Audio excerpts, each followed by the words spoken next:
Great evening, everybody. Thanks for joining us. This is Sex and Dipity. I'm Dr. Limor Blockman, and tonight I have a wonderful guest. I'm going to let you introduce yourself, Jonathan, please. Okay. Well, my name is Jonathan Asley, and I'm a dating relationship coach for women. Primarily, to begin with, it's so exciting, a dating coach for women. I know. Yeah, it's great because I get to talk to women all day long. I know. Everybody's jealous of you. Okay. Some of the guys think I'm crazy, though. Why is that? Oh, my gosh. We don't want to get into that. We do.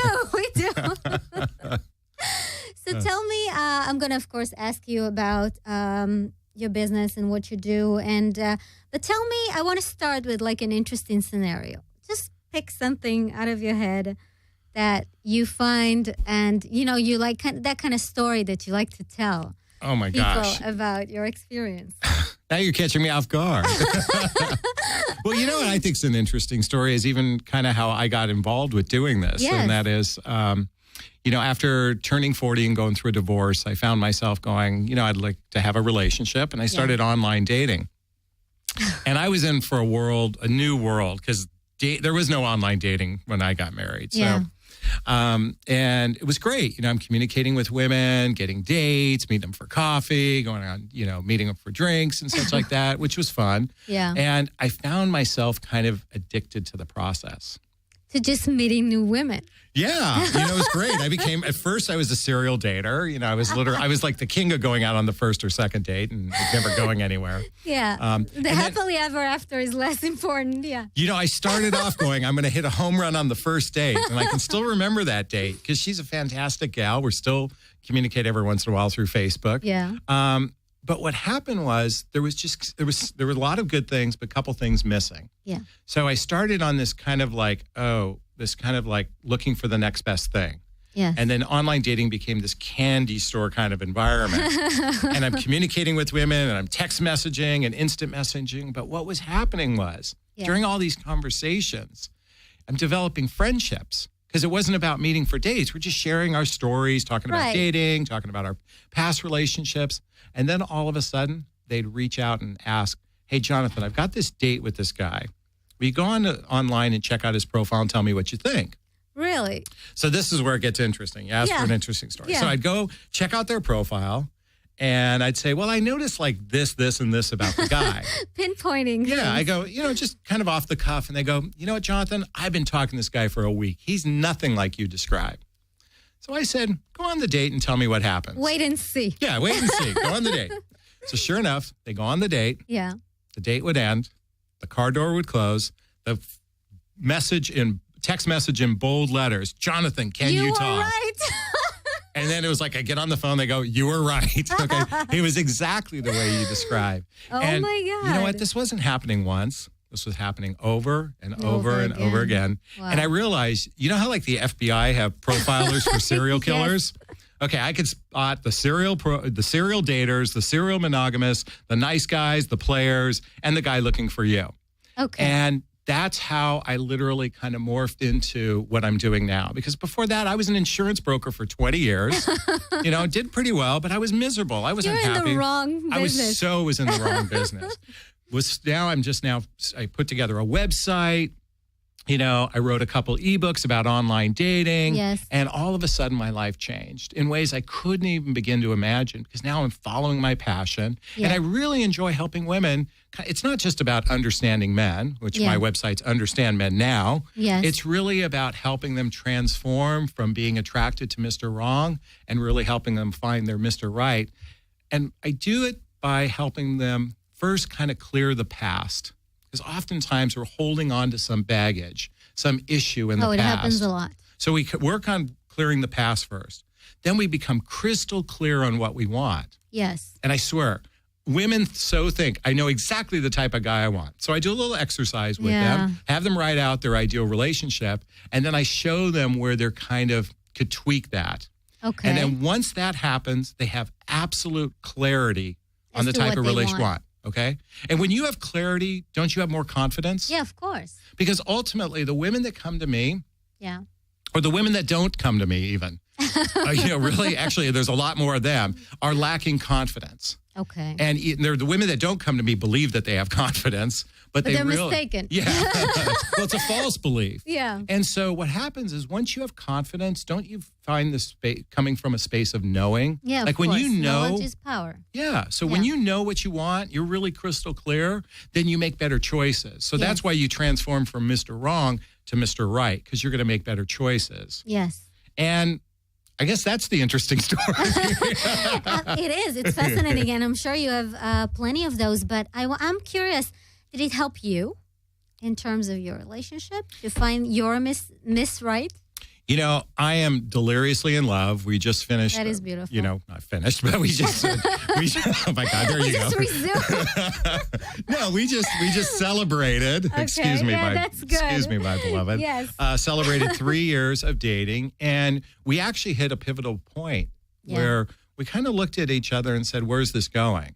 Yes. And because we were enjoying the journey, we're having so much fun. We were, holding hands as if we were partners, but we really didn't take that step to look to through the window of the future. Yes. With this, looking through the same window. Yeah. So for me, the business that I began really was my journey to find love for myself. Yes. Which is probably the most honest path that you really kind of pursue your passion if that's something you're interested in specifically personally. Yes, please. I looked at it, finding a mate was more important than finding a job. Yes. Because ultimately the person we choose to, go down this path. Yeah. I mean, people make so many poor choices and look what happens. They live a life of frustration. Yeah. So for me, it was hugely important.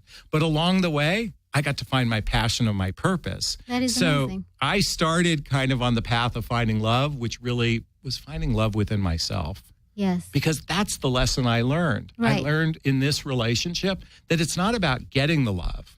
It's about giving. Oh my God. It's, everything I do is about giving. Yes. And I appreciate with so much gratitude the getting. Yes. But I've learned that I am so much happier when it's just give, give, give. Now, I want to share with everyone that's listening. Yes. This isn't about being a pleaser or being a doormat. That's not being a giver. I don't think anybody wants that. No, but they act that way because they're trying to get. Okay. So if you give with an expectation of get, you're already behind the eight ball. Yeah, you're done. Yeah. Yeah. And when you just give without any expectation of receiving, you will. You will. Regardless. Yeah. Yes. And by the way, I'm a coach for women. And let me tell you, guys want to make women happy. We do. It is true. Yeah. It's just this misconception, I think, because women come across so many Mr. Wrong. Mm-hmm. And I'm going to ask you about that in a minute. Okay. But in general, yeah, because women are so, and unfortunately, I don't represent the entire, female species. Yeah. But it's funny that, our sex is being viewed as, a little intimidated and in search of pleasing someone also. Yeah. Or so you're either this, and women are doormats as well, many, many times.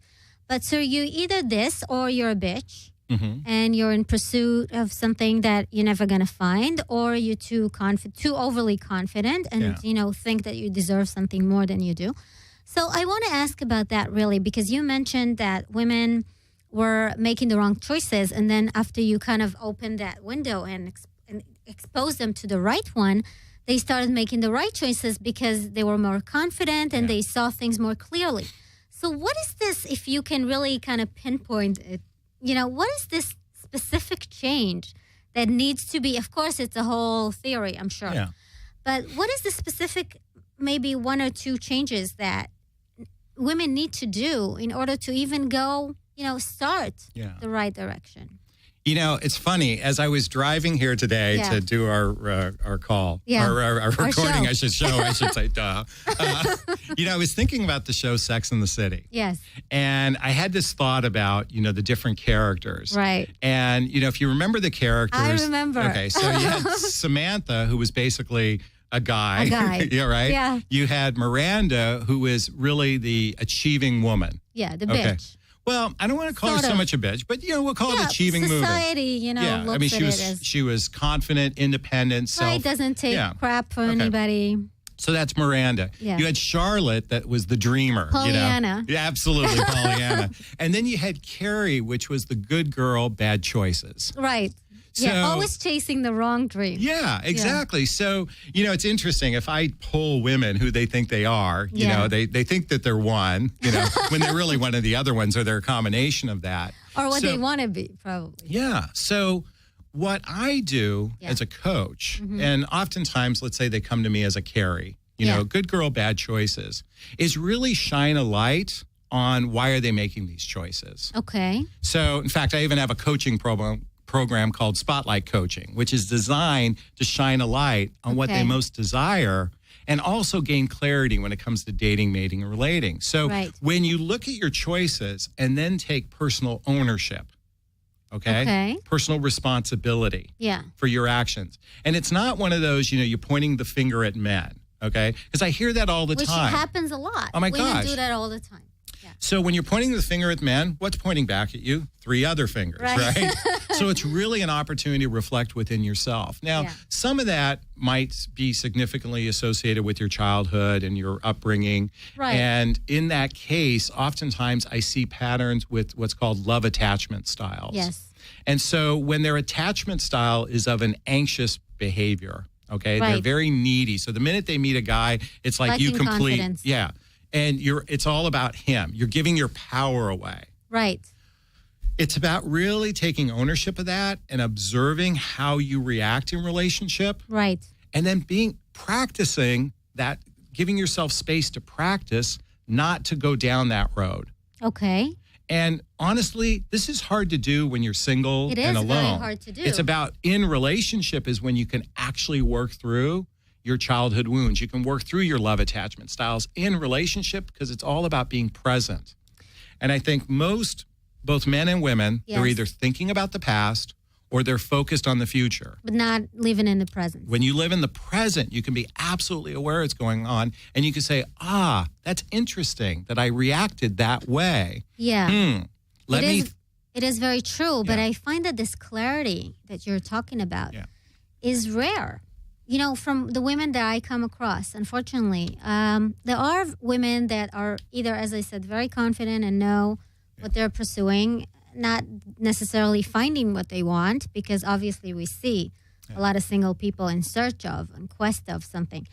But a lot of these women don't even understand, and this is from my point of view as a therapist, don't even understand that it can be worked through. Either they believe that it needs, a long therapy and maybe at one point, but they can't even imagine that they can go into a relationship and actually within it make the change. Sure. So this is really a fascinating. Please tell us more about it. Well, I'll even look at my own relationship. Yeah. It's funny because we always joke that I was my girlfriend's the guy and I'm the chick, okay? And what that really means is she tends to be a little bit more avoidant. Yeah. And I tend to be a little more anxious. So, women have been stereotyped as being anxious. Right. And although that's shifting quite a bit. Yeah, and it's also a cultural thing. There's that. And there's, again, it goes back to our love attachment style.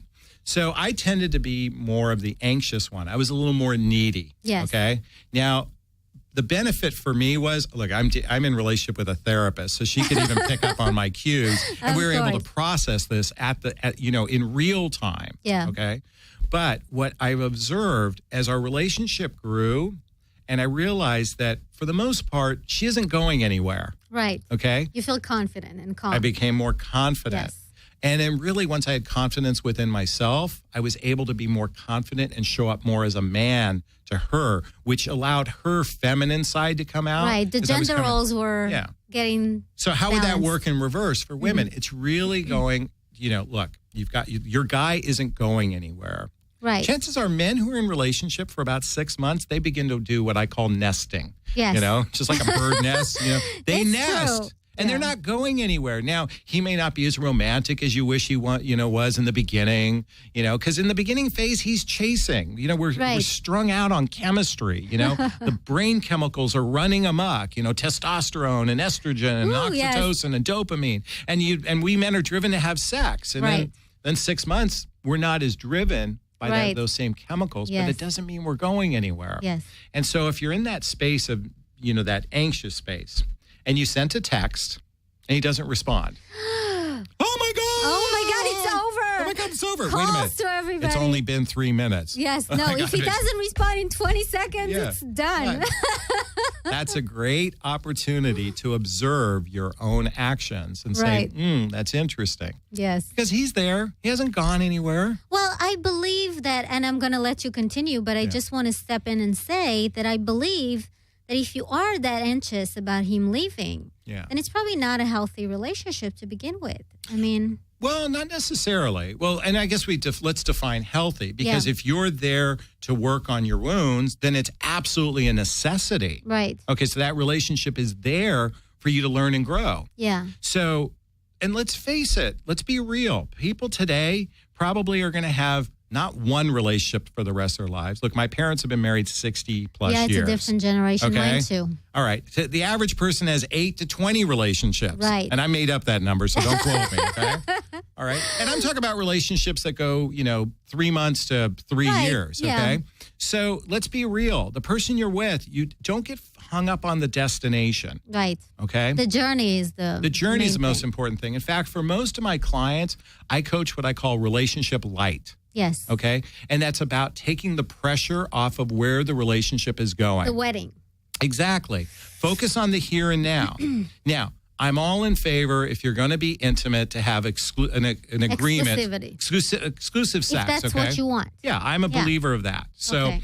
I'm all a proponent for that. If you choose to be monogamous. Yeah. But as far as moving in together and marriage, is it realistic that you're going to know that in the first 90 days? No. Probably not. No. So the most a man can commit to in the early stages, look, I'm going to see you on a regular basis and we're going to have exclusive sex. Yes. Okay. So with that, it's about enjoying the journey. Now, some women go, well, we get bonded and we get attached. Well, let me ask you this. Yes. The guy says, I'm fully in on the first date, and he says it on the 10th date, and he says it on the 20th, then 3 months, I'm fully in. Yes. And we've had sex, Yes. and then he breaks up with you. How is that going to change? Because you knew he claims to be fully in before he's even ready to say those words. Yes. By forcing that issue let's be real, how many people know that they're fully in the first 90 days? Yeah. But nobody's not going to have sex in the first 90 days. Right. Unfortunately, yes. I hope not. I mean, that would be really disappointing. But Well, there's a couple people that believe in the 90-day rule, and I'm not a proponent for that. yeah. Well, At least rules anyway. Yes, these rules in general. But I want to say a few things. Okay. First of all, the idea, and there are a few studies that talk about determination to marry. It's Okay. really DTM. It's called. It always reminds me of this DTF that they Okay. talked about on this terrible show, the Jersey Shore. Okay. But that's a different thing. Not into it. So yeah, determination to marry is something that really kind of is identified with women. Okay. Unfortunately, less men were as determined to get married, even though it's not necessarily. I mean, a lot of men are interested. Obviously, there are couples that are married. So, but it was very. Women found it so necessary to have that determination and to kind of enforce it on someone else and kind of get this agreement to do that from your partner, that they were so consumed, as you say, with that need or that, promise that someone is going to be there forever and everything. And another thing, a few of the same studies found that the idea of long-term relationship, or they call it time horizon, where women are focused on a long-term relationship and they're kind of convinced that this is going to go there. That's the only way that they can kind of relax and fall into this relationship and be confident about it. And that's what women claimed, that men don't have that. Men are very comfortable with the idea of the moment, of now, the present, and we're enjoying each other, and hopefully it will go somewhere. They're not saying they're not interested, but they're not as intense about the future. While women were only satisfied, a lot of these women in the studies claimed that they were only satisfied with that relationship if that had held a promise for the future, which is really kind of, it's a problem, because these two sides kind of negate. They don't go together, and there's a dissent. So it doesn't really, there's a discord. It doesn't go well. Well, the socialization, it's two things for women. They're kind of pre-wired for, security and monogamy. Right. So Yeah. there's that kind of pre-wiring. Well, I don't necessarily agree about monogamy, but yes. Okay, well, yes. pre-wired for security, Yes. if you will. And second is the socialization. Women are told, well, God, you're such a great catch. Why are you still single? Yes, you're beautiful and bright. Why are you still alone? single? Yes. Why are you alone? So there's a shaming going on. So there's Yes. almost this pressure, this predetermined pressure, Very as you true. say, to mate, if you will, Yes. to have a relationship. Whereas men are, as you said, the here and now is true. Yeah. And I'll say that speaking as a guy, but we do nest. Yeah. Which means once You we're in get a relationship, we get comfortable. We're Yeah. not going anywhere. Yeah. So, and because we're not going anywhere, women are kind of like anxious to hear, well, I want to know where it's going. I need to know where it's going. I want to know what the next Right. step is. Always And in he's like, pursuit look, of the future. because where a man's head is he's focused on his purpose. Right. Okay. So when a man is focused on his purpose Yes. and he knows he's nesting, he's happy. Yeah. Okay. He doesn't need the promise for the future. Exactly. He's already, in his own mind, he's not going anywhere. Yes. Okay. That is his level of commitment. Right. Okay. Yeah. Now, I'm talking about the first 3 years of relationship. I think the dynamic probably shifts after that. I think I just read a study that said it takes the average courtship level is about 2.7 years or 2.8 It's years true, of yeah. courtship Yeah. before getting engaged. So Yes. let's be real. You know what? That's the trial period to see if you're a really good fit for the long term. So Right. expecting something much earlier than that is definitely pushing the agenda. Yeah. And I think that could be dangerous because when you push a man too You much, can push him out. what's going to happen? He's going to pull away. Yeah. Now, I have something what I call the 5 C's to a successful relationship. Okay. So this might help your audience. Yes. Okay. So we probably know the first 3. There's chemistry, okay, communication, compatibility, And then there's commitment. character, Okay. and continuity. Oh, Okay. So that's my 5 Okay. C's to a successful relationship. nice. So chemistry is kind of obvious. Commitment is not one of them? We're going to get to that in a second, okay? I'll explain it when we get Yeah. to continuity. So, chemistry, look, we've got brain chemicals, we're attracted to each Right. other. That's actually the first thing we ever see in relationship. Yes. Is the chemistry. Yes. Because how many relationships go like this? They come to me, Jonathan, I met the most amazing man in the world. He's nice, he's kind, he's smart, he's intelligent, he's got a prince. great job, but I have no chemistry. Ugh, that would never work. Or, oh my God, Jonathan, I met this guy. The chemistry is so intense. It's off the charts. We can read each other's minds. But he's Nothing a else. bad, he's not, he's a Yeah. commitment phobic. Okay. Yeah. So chemistry's at that first level. Yes. We get to the next level, communication. That's really the foundation for friendship. Yes.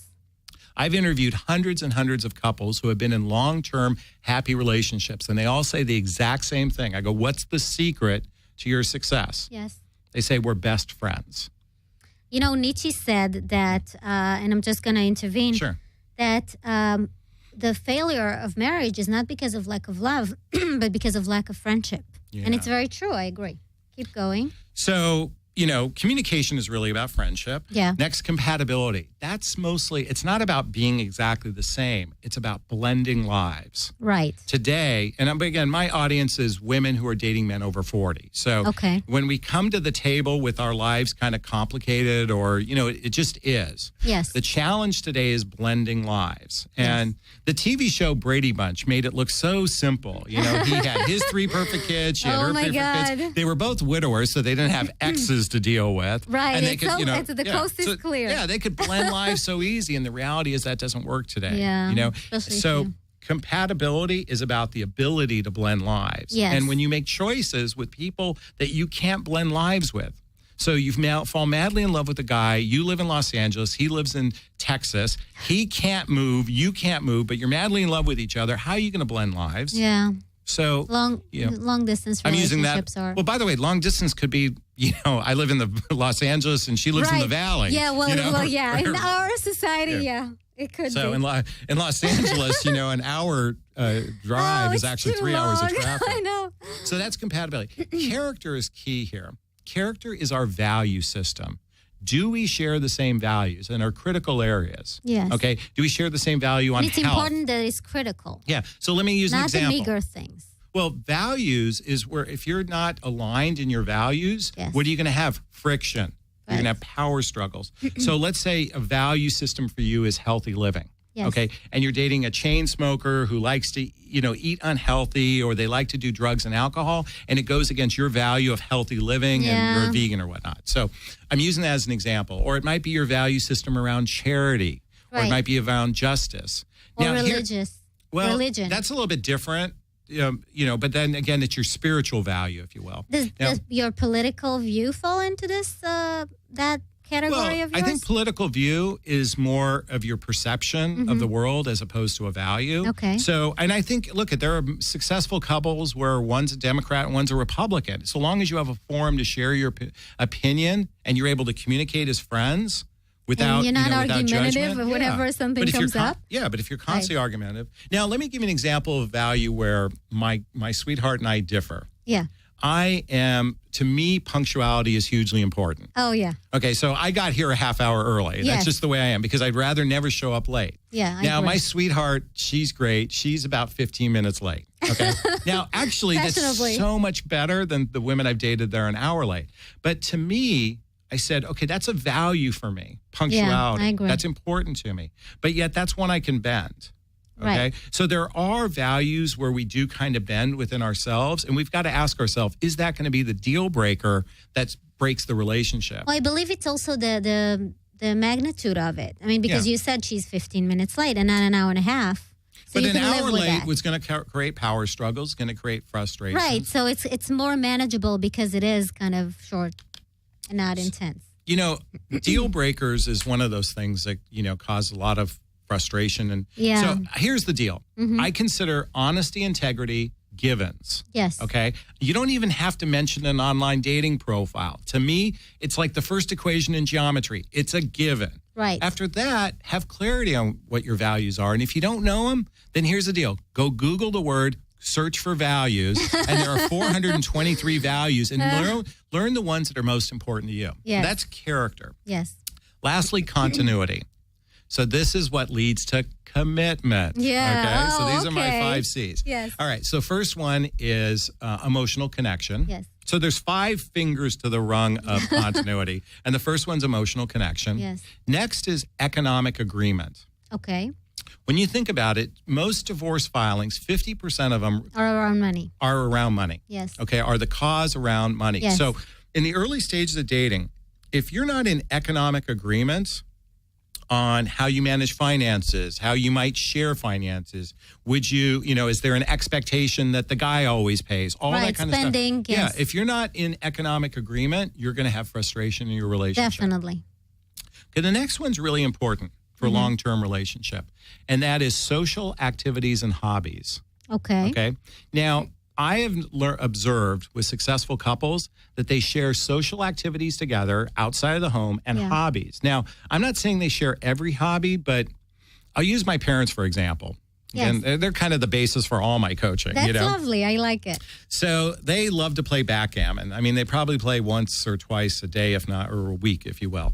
And they love it, and they play for $1 a game, and you can see the passion that comes out when they're playing this game. It is World War III in our house, when they're going at it, when playing a backgammon game, and they do it for hours. That's a hobby that they do that they enjoy. It's together. Fun. Now, it might be that you enjoy, going to museums. It might be that you enjoy photography. It might be enjoying hiking. It's a social activity and something you enjoy doing together. Yes. Now, I'm not saying everything together, but having shared activities and hobbies is hugely important. Yes. The next rung is family and friends.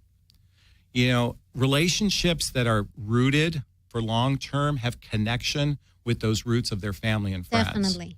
Because without that support system of community, yes, it's going to be really hard to hold it together when it's just the two of you. And it's also not true that you're not, let's talk about marriage, for instance, that you're not marrying the family, because you are. I mean, you are attached to the entire past of that person and where he comes from. And the truth is you're not going to necessarily get along with everyone, and there's no guarantee. Right. Okay. My sweetheart's dad wasn't fond of me in the beginning. Now, he accepts me. Yeah. So it's also not giving up just because someone doesn't like you or something like that. Yeah, but it's also, worked out. it's putting effort. Right. Okay. And lastly, intimacy. Yes. Okay. Because without intimacy, your relationship will most likely be boring. It won't be exciting from a physical level. I mean, the list, hey, this is your area of expertise, sweetheart. You can be talking about that. Get to it. So intimacy. Yes. So what I've just described are the roots for a long-term relationship. Yeah. And I want you to imagine for a moment a tree in a hurricane wind. Yes. Okay? If that tree has no roots, what's going to happen? Yeah, of course. It's the end of it. It's going to blow fly. away. So the stronger your roots, the more it's going to survive the relationship storms, because every relationship is going to have bumps and little storms. But the more rooted you are, and guess what? You have commitment. That's nice. I like the way it's the 5 C's to a successful relationship. And I actually talk about that in my program, Unlocking the Male Mind, which you can find on my website. Okay. Give us our website again. Oh, website is understandmennow.com, understandmennow.com. Okay, that's terrific. And I encourage all of you women to go and check it out and see what Jonathan is saying there, because it's fascinating. I want to I want to go and say that going back to the whole stability and believing in the long term of a relationship, I don't know if you came across this terrific, amazing book by Clarissa Pinkola Estes. She wrote a book called Women Who Run with Wolves. Oh, okay. Oh, I vaguely remember seeing the cover of that. It's an unbelievable book. Okay. And again, to my female viewers, it's a very feminine book, even though men should really read it as well. And I highly recommend it because it has so many values and so many insights. It's really thick. It's almost like a Bible. Really, and should be related to as such. Really fascinating. But she talks a lot about that instability or the need in the beginning of a relationship where everything is kind of a little rocky and you're not convinced. And she says, and I tend to agree, that it's necessary. Mm-hmm. I mean, you really need these things, this lack of stability or the idea that this is here to stay is kind of necessary for you. This edginess is necessary for you to build a good relationship. How do you feel about that? That's a great question. Yeah. I wouldn't just say that. I think as human beings, there's two important needs that we have. Yeah. And the first need is certainty. Yes. Okay? Because when we feel certain, we don't feel at ease. Yeah, because it's like the ground we're on isn't shaky. Yeah. By the same token, we need uncertainty, which is really about variety. Right. Okay? Because without variety, life would be boring. So it's the balance between certainty and uncertainty. And in the early stages of dating, for example, let's face it, the rush is the uncertainty. Right. And that's what she says. It's the need. So that's the rush that happens. And then all of a sudden, we become fixated on oh my God, I need to have certainty because my past relationships, this is what happened. Right. Or this is what happened. And we take all the examples from past relationships and inflict it on the current one, which is a mistake. But we tend to do it. It's human. We tend to do it. Women tend to do it even more, unfortunately, and I'm sure you come across it all the time. How do you break that cycle, that vicious? Well, again, it goes back to what I said earlier, being present. Yeah. It's being in the moment. Yeah. Okay? It's not about the past. Because here's what happens on dates. Okay? I see it happen with a lot of women. Yeah. They're meeting the guy for the first time. They connected online. They've got their first date. They meet at the restaurant. She sits down at the chair. He walks her, he's pulled the chair out, sits her down. He sits down, and then he looks in her eyes. And then you know what happens? He sees every man who broke her heart standing right behind her. Really? Yeah. Is that what a man sees? Because she's projecting it. Really? Yeah. It's through her actions, through her communication. Very unfortunate. Yeah. And what kind of woman does project it? Well, first we have to heal the wound to begin with. Okay. So if you come to the dating table bitter and jaded, bringing everything with you, yes. Then what's going to happen? We're going to see those men standing right behind you. So it's healing those wounds. And where does healing come from? Forgiveness. Right. It's not just forgiving them. It's forgiving yourself for any of the choices that you made that you're beating yourself up. Do you know, it's funny. Yesterday I was driving. I was driving to go visit my kids, and I'm in a good mood. And I looked in the rearview mirror for a second, and I said, I love you. I just took that moment to acknowledge that I'm a good person. Yes. that I care about myself. That's okay? beautiful. And I share that with everyone because how often do we look in the mirror and say, I love you? Never. Okay, so everyone who's watching, listening to this program right now. Well, after this recording, after this show, I should say, is do yourself a favor and go say, I love you to yourself in the mirror. It's so true. Because just even that shift, that little shift, and if you begin to practice it, you know, they say it takes 21 days, 28 days, 42 days to make a shift in yourself, to change a behavior. Just start doing it. Start, you know what? As soon It's as you called can. baby steps. This isn't going to, life isn't, isn't a sprint. Right. It's a marathon. It is a marathon. And also, don't be discouraged, I think, and I'm sure you say it to your clients. Don't be discouraged if you fall and, you know, you have to get back up or you have a glitch in the process, because it does happen. You know, if I beat myself up for every time I fell in love and got scuffed knees, I wouldn't be in love right now. And I'm deliriously in love. Yeah, and that's I've been hurt. You know, we guys get hurt too. Yeah, guys get hurt too. Look, I was a total jackass, dating. You know, I was a player. I was a serial dater. I did the things that a lot of lame guys do, and that's why I'm a good coach, because I can help you pick up on that. Right, okay? And that is very important. But at the end of the day, it was my work.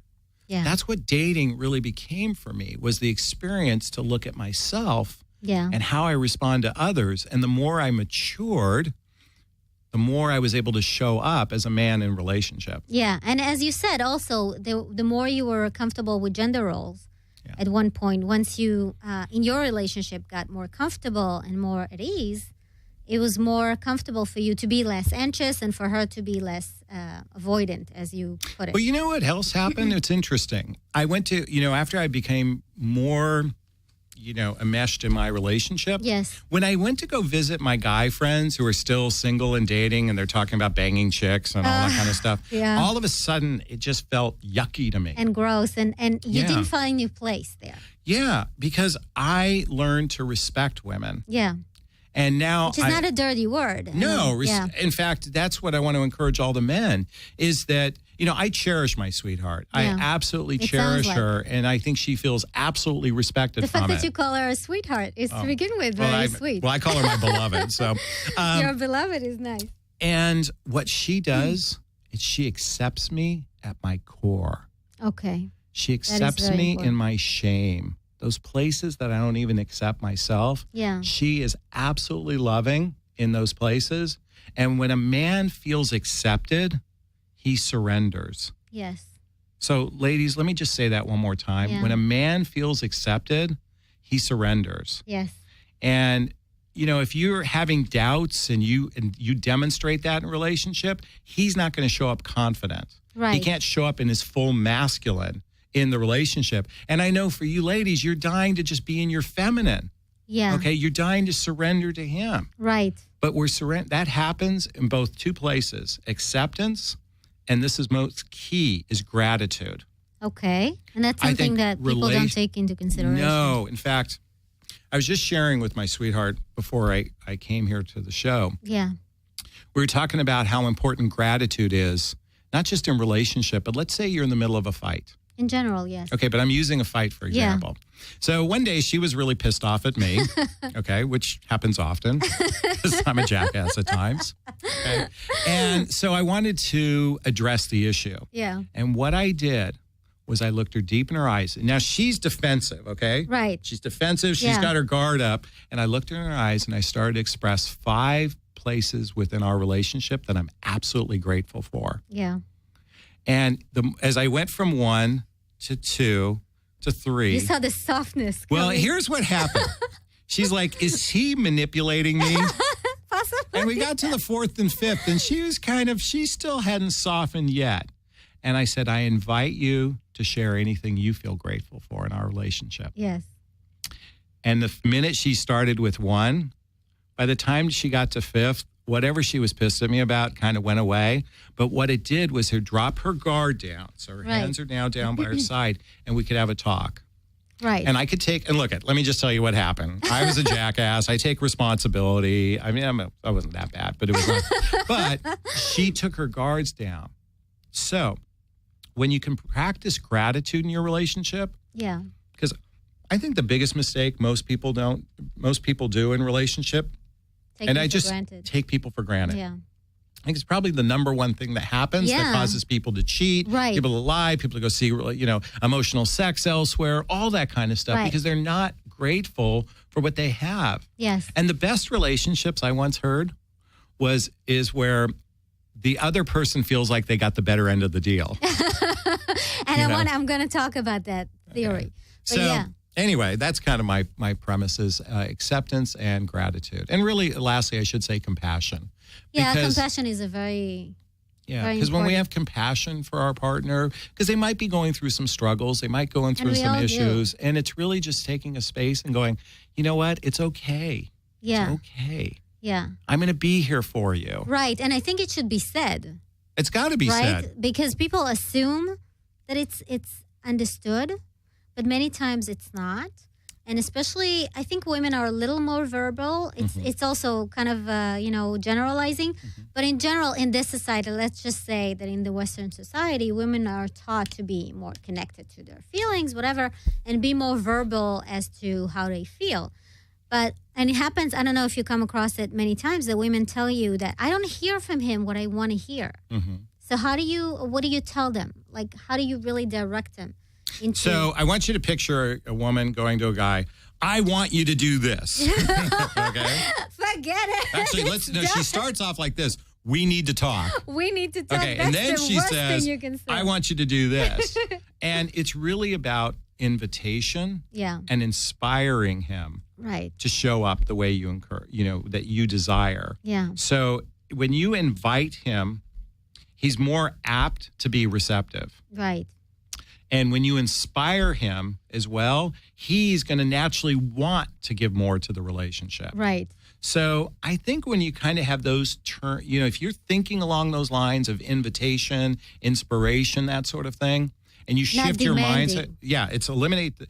Actually, speaking of my sweetheart, we're actually going to be in San Francisco next month Nice. at a conference, and our talk is going to be we need to talk, how to bring up the touchy subjects. Yeah. And it's all about what I just shared today. I mean, a real key component about that is, start with gratitude. Yeah. Start with compassion. Start with acceptance. And when I say start, it's all of that of combined. course. But come from a place of that. Yeah. Invite your partner in. Yes. Seek a win-win. Yeah. Think conversation, not confrontation. Very true. Very true. And I think it's innate in us, especially. Yeah.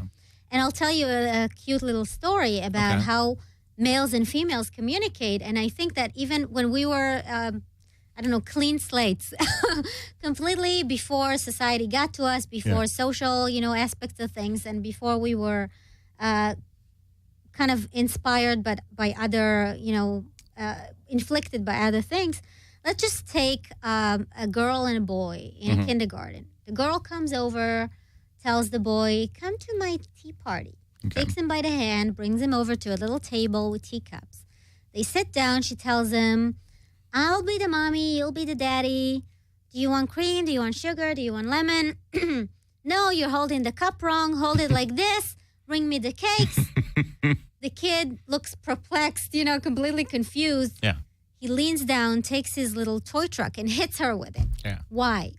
Because nothing really happened. I mean, what happened basically is that males, and this is not even conscious, this is completely subconscious because this boy doesn't really realize or, verbalizes it. But the idea is that for males, the mere point of being given all these instructions is putting you in a low ranking. And you kind of have the need to level it. His way of doing it was hitting her with a truck. An adult way of doing it is going to get up and, leave or not carry the conversation or drop everything and just, leave the relationship. But the or whatever. girl in that story is taking on the masculine. Right, but she's taking on the demand. Yeah, but to I mean, have she's the boy. But it's control. It's Right, about the being control. masculine. Being masculine is all about direction. Not even I don't see it even as masculine, but I Okay. see it as the female need to Okay. control the situation. Okay. Which we're all guilty of. and to some degrees. You know, it depends where you catch yourself in your life doing that. But I think the women are, in general, have this tendency because they want these reactions, they want these answers, they want the specific behavior that they need from the male part. They need to kind of direct them in this direction, and the idea is it's never going to the right place if you do it. Well, control is an illusion. Yeah. It's an illusion. Yeah. There is no such thing as control. Right. Now, for the most part, can we predict that, you know, when I leave here, I can walk downstairs and go to my car and, you know, so forth? But I can't control what's going to happen. Will there be traffic? Right. All the different things that will happen throughout the day. You can predict that you'll get up in the morning, but you don't have any control over that. You're, you know, I actually think, you know, it's a good day if you wake up. It's very true. And this so, is, again, gratitude. Yeah, and be grateful for it. Because, you know, a lot of people this morning didn't get up. It's very true. And so, you know, I think you're right about the control. And by the way, men are just as controlling too. Yeah, so but let's we not expect let them them off. to. No, but we expect them to. And women, on one hand, we're expected. We wanna surrender. We wanna just give ourselves. But on the other hand, we want it our way. Why doesn't he say to me that he loves me or that I'm beautiful 5 times an hour? Yeah. Because this is what I want. You know, I expect him to do this. And then if he doesn't, I'm going to tell him to hold the teacup the way I want. You know what? I'm going to share something. My sweetheart will kill me. But whenever she's mad at me, I actually just give her more love. Okay? What I mean by that is, because what you just said earlier, I want him to do it a certain way. Yeah. Well, why don't you demonstrate what you want by just being who you want to be? Yeah. And invite, again, it's an invitation. Yeah. If he doesn't join you, that's not a bad thing. Okay? It's about really looking, saying, do you really need to be called every 37 seconds to know that, you know, he's thinking about you? Because really, if he's at work, he should be, for example, if he's at work, then he should be focused on his purpose. Right. Okay? So if you're coming from a place of need, that's something within yourself missing. Right, that you need to solve for yourself. Versus a want. Yeah. Okay? I'm a total believer of having wants, but a need is something you need to fix within yourself. Right. You know? So really, if you kind of start viewing things as two differently, Mm-hmm. because it's all about making a shift. When you can start shift your thinking, and then you shift your behaviors around that thinking, then you can make change. Yes. Okay? Yes. And it starts again with baby steps, as I said earlier. It's those little steps of change. First, it's awareness. You know, now you've shined a light on it. Well, you can either do nothing about it. Right. And what's that saying? The definition of insanity? Doing the same things over and over again, expecting different results. I mean, come on. True. So you can now know something, and you could either do nothing about it, or you can start making changes within yourself. And believe me, guys will, I was trainable, okay? Obviously. But let me tell you what she did. Yeah. She had clear boundaries, Yes. okay? And she accepted me and who I was, and she gave me invitations on what she enjoyed. Okay. That's how she trained me. She didn't manipulate me. No. It wasn't like, okay, you know, here's a rule. If he sends a text message, you don't respond for 3 days or whatever it is, you know? Yeah, people those are have stupid. these Those are stupid games. Exactly. Yeah. So what she did was she had clear boundaries. She never accepted to be a doormat. Yeah. She, you know, accepted me for who I was, and she invited me to learn about what she wanted. Right. You know what? I was a putty. Men are easily trainable. Yeah. But women do this. They want him to show up exactly the way I want him to show up. Exactly. This is what I'm saying. Yeah, And that control. You know, women from the South are amazing at training their men. Yeah, Okay? because they're wise about it. Yeah, because they know there's an art to love. And by the way, I'm Yeah. sure I'm pissing off a lot of women here, you know, saying the word training. And I say it kind of with tongue in cheek. Okay, so let's be real here. Yeah. I'm just saying, you know, be clear on your boundaries and invite him to learn what you like. Okay? Because men are pleasers too. Yeah, and of when we course. learn what you like, we're more than happy, and we want to be your hero at the end of the Right, day. absolutely. So, you know, it's a win-win. But if you're expecting him to show up exactly the way you want him to show up, he will fail you time and time again. Again. It's very true because, and what's funny is that both sides have the same expectations. Only the way they maneuver it is wrong. I mean, because as you said, he wants to be your hero. You want him to be your hero. But the way you demand it, it's never going to happen. And this is the mistake. Now, I want to ask you, Sure. there's a theory called the matching hypothesis. Okay. Which says that we are picking our loved ones or someone that we feel that is going to be fitting in our lives according to, and I'm not going to go into all other aspects, but according to our social value, and especially in terms of our appearance. Do you find it true when it comes to women that come to see you? I mean, do they expect, let's just give you an example of someone very attractive. Pam Anderson is coming over to find a mate. Okay. She's done with Tommy Lee and she's interested. So what would be satisfying to a woman that finds or gets, the attention, the social attention as a bombshell, for instance? Would she be satisfied with a man that is less, attractive or has other aspects? Or is she going to expect, the only mate that she'll be happy with is someone who is identically, as sexy or appealing? A hairy version of herself. Yeah. Or somewhat hairy, muscular. Yeah. Okay. But I think if women would, I'm going to say it this way. Yeah. If they just sat and meditated on what they wanted most, I will tell you that if they deep down, if I could come up with one word that they want most, deep in their core, they want to be cherished. Okay. Okay. So here's the deal. They want to be cherished. Okay.